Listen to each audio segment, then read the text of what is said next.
what do you think the impact of that album is on hip hop?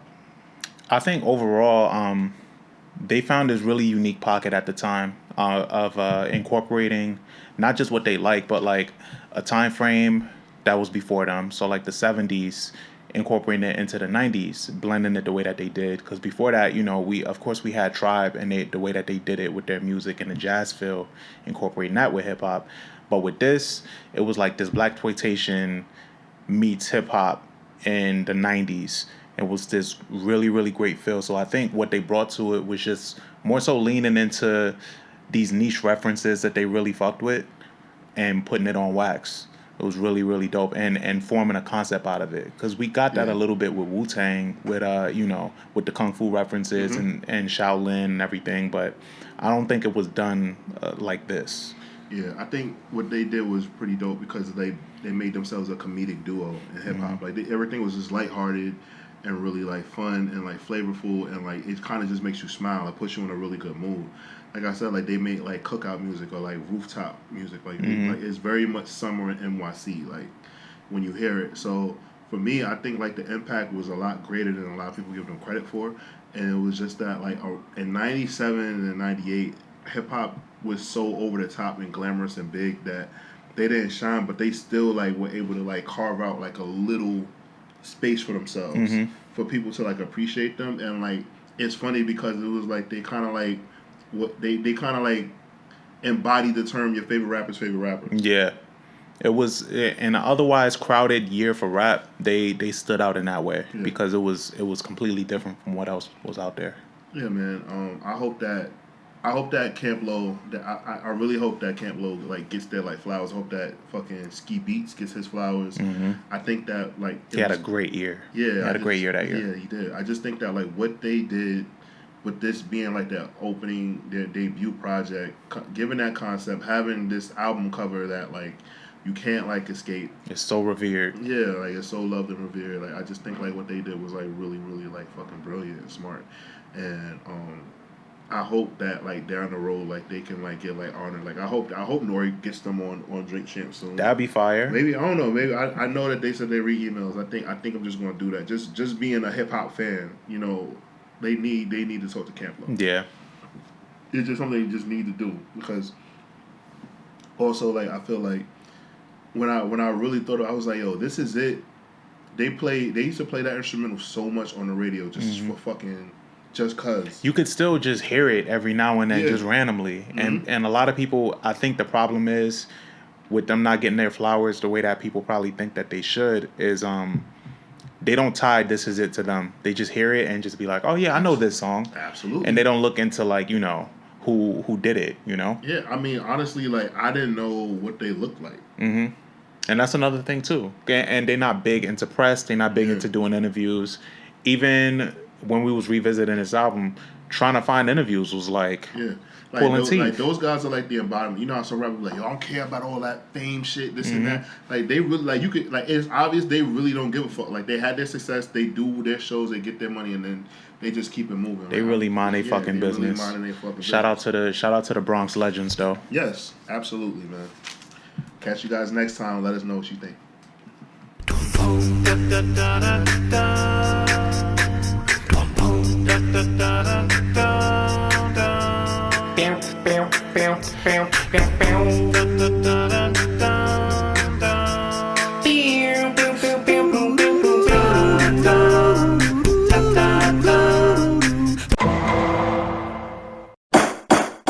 Welcome to Rap in Order, the interrogation of a hip-hop album, where we take some of the culture's most beloved hip-hop albums, put them on the stand, see if they stood the test of time. Now let's see who we got on the stand today. Welcome to another episode of Rap in Order. I'm First Class Regg. And I'm Taurian B. This feels good. We're getting into an album that is very, very new to me, but it's an old album. But even before all of that, how are you doing, sir? I'm doing good, man. Actually, so today we're recording, and it's Juneteenth, ladies and gentlemen. So happy Juneteenth. We ain't got to do none of that shit no more. We ain't got to do none of that shit no more. So that was cool. Mom was in town for the weekend. It was her birthday on Saturday, and then we celebrated Father's Day yesterday. So that was cool. Hung out with my siblings and everything like that. We went to City Island. That was chaotic. Why? So, was it packed? Yo, yeah. So I guess everybody had the same idea, like go to City Island for Father's Day. So literally, like once you get onto the island, like you can go to Orchard Beach or go to City Island.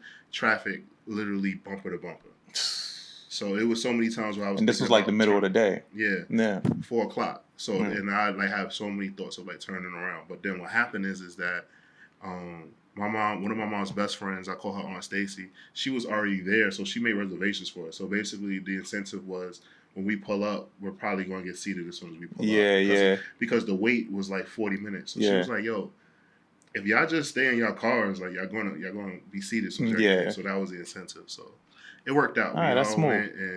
What restaurant y'all went to? The name of the restaurant, Sammy's. That's Old Faithful. I like Sammy's. I don't make it to City Island often enough. Right. But I do know about Sammy's. Sammy's is good. For me, I didn't really do much. I had to work. Then after work, I went to go see my uncle, and he was just like watching some shit on CNN. And they just, when they older, man, they just like when you watch TV with them. So I just went over there. We watched TV, and then he made something to eat, and then I passed out on his couch. You're 100% right, because my grandfather, like, he lives in Co-op City, and he literally told me, he was like, it don't got, because, I saw him for his birthday, I saw him for, he was like, it don't got to be anything, and I was like, oh, I just be trying to do something nice. He was like, just pull up to the house, nigga. Yeah. And I was like, that's okay. It. Yeah. So, like, sometimes, like, I think people, like, as you get older, people like time. They don't care about material shit. That's a fact. None of that. They just want you to just hang out with them and shit like that, because, not to get sentimental, but as people get older, they lose more friends. Yeah. So in their time, they're like, yo, I don't have nobody to hang out with. Just sit there. Come chill with me. You could just sit there and it just be in silence. Like, that's all my aunt be wanting. Yeah. Like, I go over there and we just watch Family Feud. Yeah, that's it. Family Feud. Fucking Wheel of Fortune. I still got to tell her that they switching hosts. That's about to turn her world upside down. But that's all they like. That's all they like, man. But that's cool. Real wholesome weekend. As far as this album that we're getting into, though, Uptown Saturday Night is the album, and it's from Camp Lo. It was released in 1997, top of that year. It was a big year, actually, for albums. Camp Lo, if you're not familiar, consists of Sonny Chiba and Geechee Suede. This album was entirely produced by Ski, almost entirely produced, I think, with the exception of one song. Ski was actually... It kind of got me thinking, too, because he was on fire around this time. Like, the year before this, he had production credits on Reasonable Doubt. Yeah. Biggie was checking for him. But as far as the focal point of Camp Lo's album, this album came out and has this they found a way to kind of blend 90s sound at that time in 97 with the 70s. And so they did that as, like, the theme of this album. Even the title, Uptown Saturday Night, is a direct reference to the 1974 film from Bill Cosby and Sidney Poitier. And then you kind of get the blaxploitation vibe from this album. And even the cover is like it's one of the most iconic hip hop covers in like history. It's from the Marvin Gaye album, I Want You. And it's an interpolation of the Good Times sitcom. Yes, hold on. I think I have it written down here. Yeah, it's so let's see. It was the Sugar Shack. Yeah, the painting by Ernie Barnes. Thank you. Yeah. That's what I gotta do. I gotta make sure when I take my notes that I actually like put something there to like make sure that like you can see it. But yeah, Ernie Barnes, Sugar Shack painting. And that's like the last picture. Like when you see the opening of the show Good Times. I don't know if any of you guys ever seen Good Times. No, I know what our audience is. But yeah, at the end of it, they show that, and that's like an iconic photo. And fucking Eddie Murphy bought the original one. Yeah, I heard. And he got it for a good price. Yeah, too, he got it for like $50,000. Yo, but now it's like fucking come up, fucking crazy. But yeah, what were you gonna say?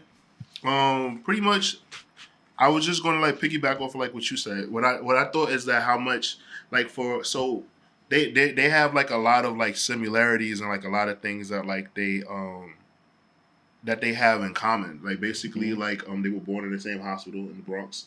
Oh shit! I didn't know They that. were born in the same hospital in the Bronx, and then they also have like they're both of their like first names and shit like that are like the same. So it's like, damn, I gotta find it, but like both of their like God given first names are the same. Mm-hmm. They have the same like first God given first names. It just spelled like differently with like different like initials and shit like that, which I think is pretty interesting. Sonny Chiba, he got his name from the Kung Fu flick character, right? And Geechee Suede is a character, Geechee Dawn in Uptown Saturday Night. So like yeah, like their black exploitation goes great, Yeah. like goes deep. But I think it's just like I think all rappers that were like born in like the '60s or whatever like that, that's just like that was like their golden era. So like they're gonna like reference all of those movies and like all of those things, right? Yeah. So I think like so with our generation. They are going like we might reference like Sega Genesis or like Street Fighter or like certain cars that we saw and stuff like that were like important. And I think it just keeps going on. So I'm actually curious to see how kids that like grew up, I guess they would have been born in the 2000s but grew up in the 2010s. How they reference things. It's gonna be a lot of Drake references. A lot of Drake, a lot of Kendrick. But do you think like outside of that, do you think we'll get like a lot of like like references like to movies and shit like that? Yes, and then also to 2000s lore. Like I have a friend actually that threw a 2000s party the other day. That's more of a normalized thing now. I critique the fuck out of retro parties. Why? Because I feel like people always get it wrong, or like people that lazily like do the things, or they blur certain things together.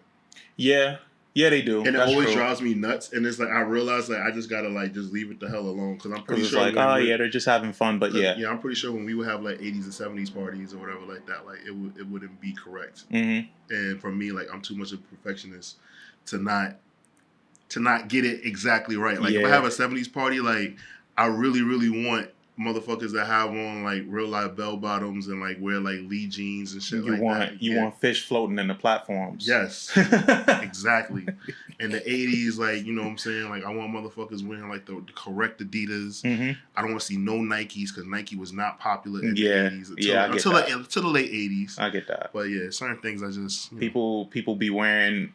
Like for the 2000s party, they'll wear like a fucking Band-Aid to reference Nelly, but have a Supreme shirt on. It's like, what's going on? Yeah, like nah, you can't wear that. You can't I get it. But yeah, so I guess I agree with you there. But for this album, I do like when I was listening to it, and actually when you referenced this album for us to do it, I was like, okay, that'd be a good challenge because I actually never heard this album. We all know the big song Lucchini, aka "This Is It." As being the hit single, and the lone like biggest reference for this album when anybody references this album, or it's usually the album artwork and this song. So it's a big deal for this group, and they hit it out the park with this one. Are there any other? Was this your first time listening to this album? It was. Okay, and what was your overall like thought going into it? So my first overall thought going into it, I listened to it, and it's funny because my mom was coming in town, so I had to clean up. So me and Sarah were cleaning up. After Sarah, shout out to Sarah, love you, babe. She made the suggestion for us to do the album. So with that being said, I go upstairs and I'm cleaning, so I hear the intro, and I'm like, oh, okay, this is cool. And then I hear "This Is It," and I'm like, oh shit, yeah, oh, okay, oh, these niggas, okay. Mind you, ladies and gentlemen, when this album dropped, I was just very into Jay-Z, and I was still Biggie and Jay-Z, Biggie, Mace, and Big Willie style came out this year. So that's what I was worried about, right? So for the most part, I just made sure that I knew that, but listening to it, I could tell immediately that they definitely love blaxploitation. It was definitely a feel good album. It stood out like a sore thumb how different this project was from all the other projects that came out in '97, and I think that's what made me understand okay, cool. They were just on a different time. There wasn't anything about violence. They weren't it wasn't anything about colorism. It wasn't anything political. They just dead ass made something that was just a feel good album. Yeah. And I actually was kind of relieved by it. And I was just shocked. I'm like I know how much this album is beloved and everything like that, but like this is actually like a perfect like cookout, like kickback rooftop album. You can play this shit all the way through, like and just be chilling. It's just funny, like when you said that about like nothing political, nothing like that, it made me think of Dead Prez. So I was looking to see when their Let's Get Free album came out. It was only 3 years later, but I could see them listening to this, getting inspired in some way, shape, form, and take it at another level and deciding to focus on the political stuff. I wouldn't be surprised if that was actually the focus. But this album came out. It wasn't like a big success. I think later on it became it was a slow burn. It actually peaked at number 27 on Billboard, which back then was like ugh. But now numbers wise, shit don't really matter as much as it used to. But let's get into some tracks from this album and how you felt overall. You already mentioned, but what are some of your key takeaways? Some of my key takeaways are that Ski is a very underrated producer. Same, yeah. That's right? What I thought. He's a very underrated producer, but like I heard that like he kind of like is, I don't want to use the word recluse, but like he kind of like doesn't like the industry. Mm-hmm. So like that's why it's hard to get him to do stuff, because like I believe that Dame wanted to sign him to a production deal, Dame Dash, and like Ski was like, no, like I'm not dealing with all of that. Interesting. Shit. Like, I also read that he actually played the Lucchini instrumental for Biggie. Biggie heard it and he wanted it. Damn. Damn. Yeah. I mean, yo, shout out to Camp Low, but Biggie would have killed that shit. Yeah, Biggie would have killed that. And Jay heard it too. But these were beats that ultimately made Hove work with him. Mm-hmm. Was like hearing shit like that. So, we still got something from it out of Jay at least. So yeah.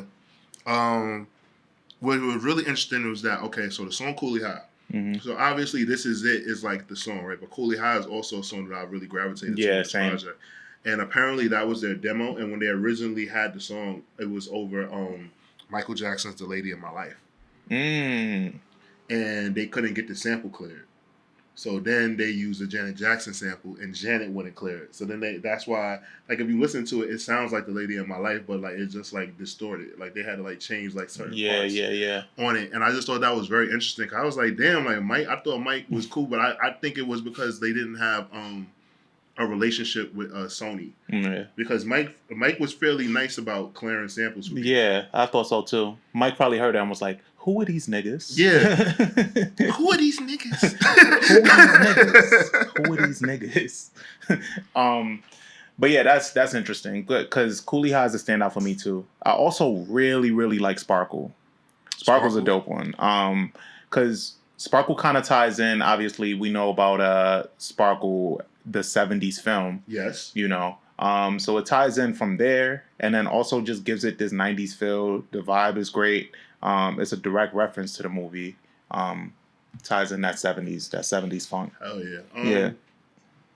Also, like what I also was thinking about, right? Like I enjoyed like how they pretty much gave like a depiction of New York City. Mm-hmm. Like, and it just made me feel like, all right, like in '97 at this time, like there were so many.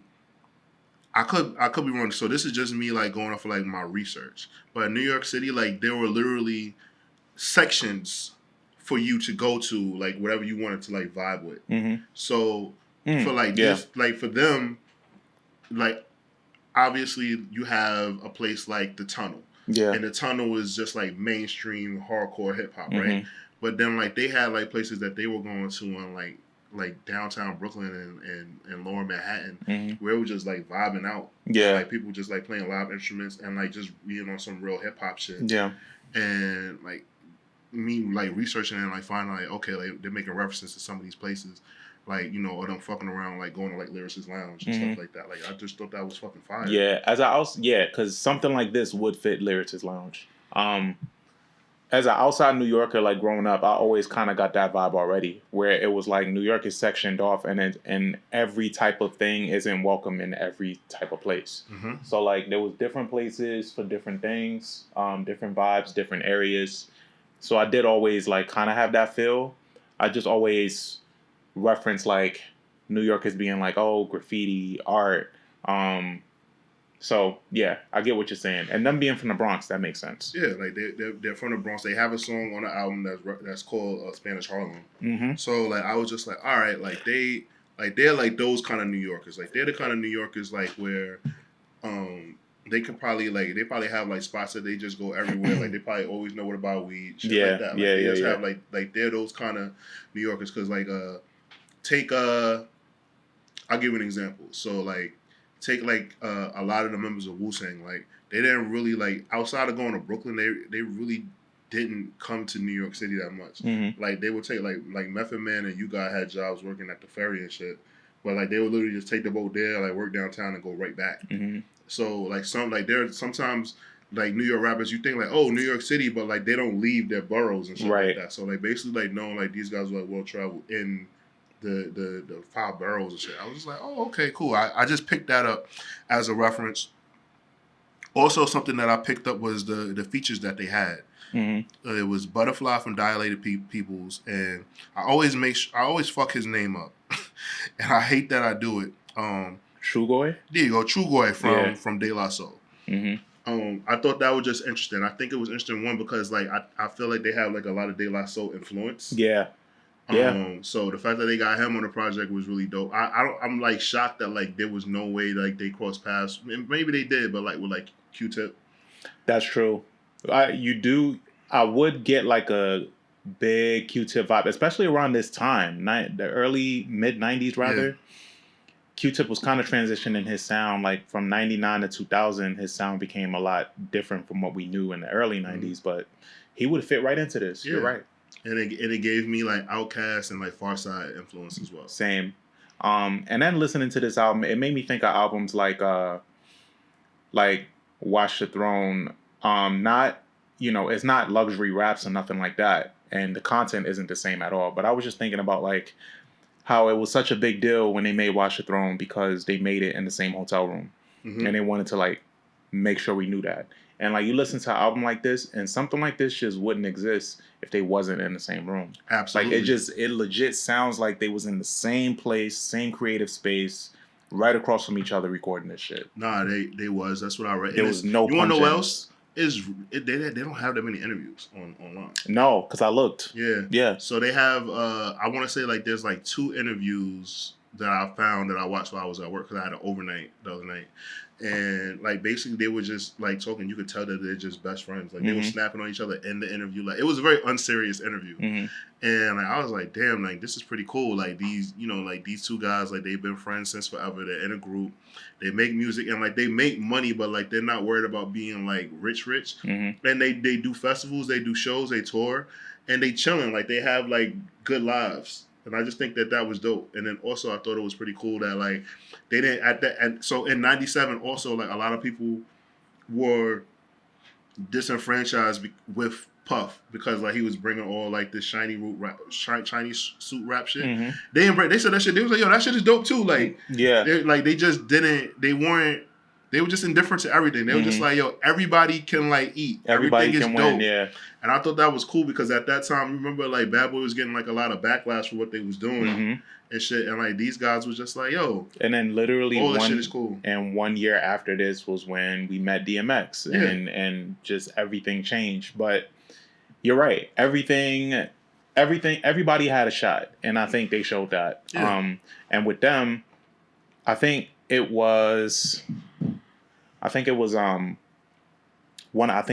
say it was Chiba. It's one of them. Let me see which one it was. Yeah, I think it was Sonny that like approached Ski Beats and was like, "Yo, yeah, I want to rap." And then next time that he saw him, he had Geechee with him, and he was like, "Yeah, we're gonna focus on rapping, and you're gonna produce." And he just got something going for them. Like it happened that organically. Yeah. And then shit just came together for them. Like I really liked it. As far as some other standouts, I already named Sparkle, Lucchini, obviously. Killing Them Softly is really good, really well produced. Obviously you think of Fugees when you hear Killing Them Softly, and even when you hear the song, I can kind of get that vibe too. What else? My other big stand. Oh, Black Connection. Black Connection was like really, really well executed. The production is just so good. Like, you don't even have to listen to what they're talking about on the song. It's just the production for me that sells it. And it's like that a lot for some of these on here, and just for being able to listen to the chemistry that they have on these songs is great. I agree. Well, I'll give you some stuff like Sparkle. Like I wrote, like was like a seductive track. Mm-hmm. Swing, Swing featuring Butterfly. I was like, yo, this is funk. This is funky. Like I liked it. It was kind of like I liked the rhythm to that shit. Black Nostalgia. I was like, yo, this is kind of like very like this is a thick, but in like a good way, kind of project. Like thick and flavorful. Crystal was powerful. It like just gave me like I don't know. It just gave me like mystical Erykah Badu vibes. I don't know where I got that shit right. Mm-hmm. And then obviously like Rockin' It, aka Spanish Drink, was something that like I just like really enjoyed. Yeah. And like, as soon as I saw it, I was like, yeah, nah, Taurian's gonna go straight to this. Yeah. And then like obviously like I said, like This Is It and Coolie High are like like the two best tracks on the album. Yeah. But like the album was just like cohesive. It was just something that like I really, really, really like I could recommend it. Like I'm not gonna lie and say I'm gonna listen to this album all the time, but what I will say is that like to clean my crib or like to like just be like trying to have background music for something that I know like I'm not gonna like keep going back to like check and skip, I'm gonna play this project. Okay. Is there anything that you heard on here that was just absolute piss? I can't say that. No. So that's what's so hard to me because it's just like, and I think it's because like I'm gonna say something. All right.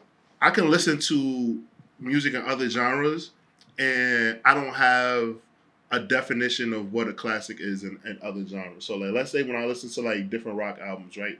They might sound completely different, but they both can be classics. And hip hop, like I've always kind of had like a certain like things that check off for a classic, but I couldn't tell you anything bad about this album. Okay. And I think that I also recognize that because like with De La Soul's 3 Feet and Rising, I kind of feel the same exact way.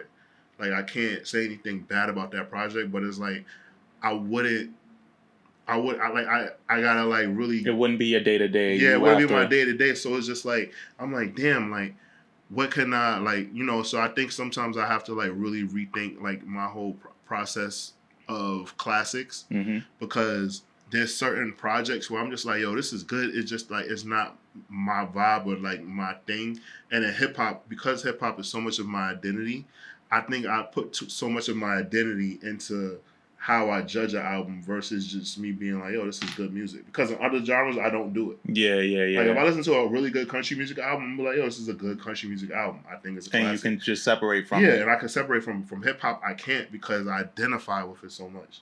You know what you just had? A revelation. Yeah. That's what this just was. Yeah. That's what it seems like. I think for me, yeah, so there's maybe like 2 songs on here that I'm like, Nikki Barnes. Nikki Barnes is all right. The chorus is not that good to me. I think that's what knocks it off. But the songs that I'm critical about, there's always something else that I really like about it. So if it's not the chorus, it's the production that still like kind of puts it at the top for me. So I think similar to you, there aren't that many songs on here that I'm not really fucking with. But if I had to nitpick, Park Joint. Park Joint is like, and that's the 3rd song coming off of Lucchini, which is already tough. Yeah. And that's a crazy high to be coming down from, right? Yeah. I will say that like, cause like when I was first listening to it while I was cleaning, I was like, damn, like sometimes their voices kind of get a little bit too much, like the way that like they were like pronouncing things and like saying it like they was like aggressive, and I was just like, yo, why are they doing that? Like, you don't gotta do that. Like, there's a song, and there's a song on here, I think it's called, it's actually Killing Them Softly, which I liked, but their flows remind me of Method Man. Even the breath control. The breath control remind me of Method Man, but it also sounded like Mobb Deep would have went crazy on this. There's like certain songs on here that I hear that I'm just like, man, this person would have went crazy. This person would have went crazy. But just taking it for what it was and for the time frame, I was impressed with this album, I will say that. And it had me look at, I was like, yeah, what else did Camp Lo drop? And their only other album was in 2002.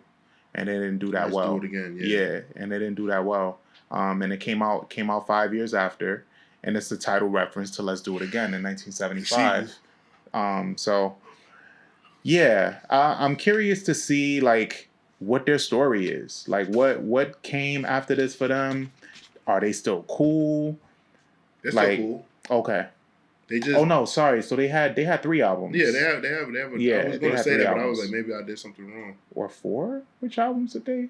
No, they have more albums than that. Okay. They just, because I want to say they had something come out like in like the. I want to say like in like the last 10 years. I know that's still like a long time. Yeah. But they've had other projects. Okay, so sorry. So they've had 4 albums. The last album that they came out with was in 2009, and it was called Another Heist. Okay. Not the last 10 years, the last 20 years. Mm-hmm. Yeah. Yeah, like pretty much they stayed with the theme of Uptown Saturday Night, like because Uptown Saturday Night is a heist movie. Yeah. So I think stuff like that you could probably risk running dry. You know, is the thing that Kanye like kind of got himself out of because he didn't stay in the theme of College Dropout and everything. And you can kind of just risk running dry with that idea. But overall, you ready for your rating? I'm curious. I'm not ready for it, man. I'm curious. I gotta hear this. Cause I don't know what the fucking like. I don't know. I don't know how to rank this album. I cannot separate who I identify as a rap fan to what this project is, and I'm really just like having a hard time.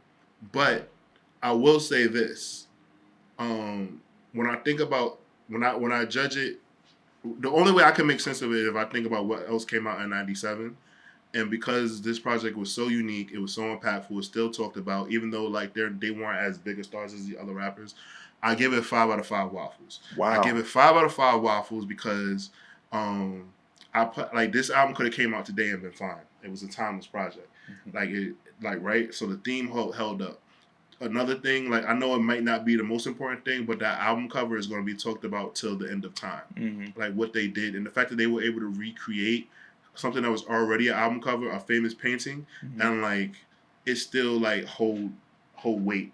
Also, the production that Ski did on the project was flawless.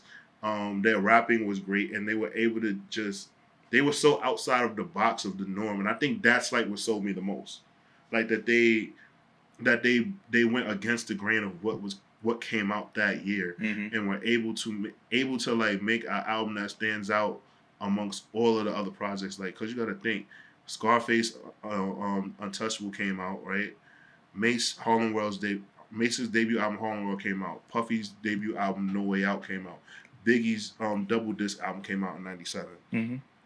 Shit, Super Duper Fly came out that year. Yep. Right? Bone Thugs came out that year. The War Report came out that year. Jay-Z's In My Lifetime came out that year. Busta Rhymes When the Disaster Strikes came out that year. So for me, and Wu-Tang Forever. Yeah. So I'm like, wow, like all of those albums minus Missy were really and Common's Nobody Smiling. Not Nobody Smiling. Oh. Nobody Smiling was later. Okay. So it wasn't. What Common album was that in '97? 1997. Yeah, let me know because I couldn't remember. Oh yeah, One Day It All Makes Sense. One Day It'll All Make Sense. Yeah. So One Day It'll All Make Sense. Okay. One Day It'll All Make Sense.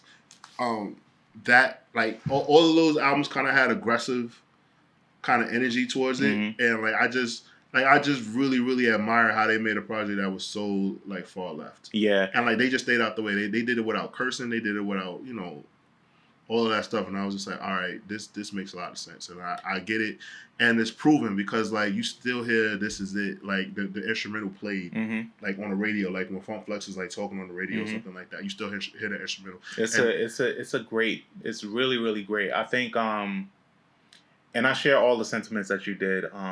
And I'll share my rating too. If were you about to say something else? No, that's it. So for me, I'll give it a 4. I'll give it a 4, and I think my rating is more based on a respect value than it is for how I feel about the actual album. So the album, I respect it a lot. I respect it for where they went with it. I respect it for the work ethic, the production, the lyricism is there too. Like all of it is really good. It's just I never see myself listening to this, Right. other than maybe 2-3 songs on here, that I would listen to if I'm in that vibe and if I'm in that mood. Like you said, it was a crowded year. They came out January that year, so they had a chance to kind of set the palette for how the year was gonna go, and so I don't even think they were conscious of that. They were just putting out some shit that was near and dear to them. That's what made it enjoyable, because nothing was like it that year. Like you said, we had all these other amazing albums that just don't fit in the same bucket as this album. And it stands out. For that reason, it stands out. There's a lot of iconic things about this album that I just respect. So the album cover, them working with Ski Beats, them being a tandem, them finding the pocket so fast because they didn't know each other that long. Right. Those are all things I respect, but music wise, it doesn't like blow me away. I think if Ski, I don't know, like the one thing that I don't know is like how their relationship with Ski was. Mm-hmm. I personally think if their relationship with Ski would have continued, like they probably could have gotten to like Outkast, like a New York Outkast. I could see that too, because then they could have reinvented themselves, and not even just Ski. Because when I listen to it, I also think of Little Brother. I think of Little Brother. I think of and then I think that automatically makes me think of Ninth Wonder. Mm-hmm. So like, what they could have did with other like seemingly conscious type producers that they could work with, and I don't even know if I would categorize them as conscious. They just rapping from the heart, like they rapping. That's why I got Outkast from them, because it was like they weren't like trying to be like in the Aquarians or anything like that. They were just like, yo, like we like blaxploitation and we New Yorkers. Yeah, it's fire. That in itself. But I'm comfortable giving it a 4. But I think our audience. I would recommend you guys listening to this. I do too. Yeah. Just to see what you take away from it. It came out in '97. A lot of great albums came out in '97, but it's easy to forget that this came out that year because it came out at the top of that year. Mm-hmm. But listen to it and let us know what you think and get back to us. Camp Low, Uptown Saturday Night. I'm First Class Regg. And I'm Taurian B. And we're out of here. We'll catch you next time. Peace. Yeah, man. That album really took me for a loop on that one. Yeah. Give me your fucking money! Dun dun.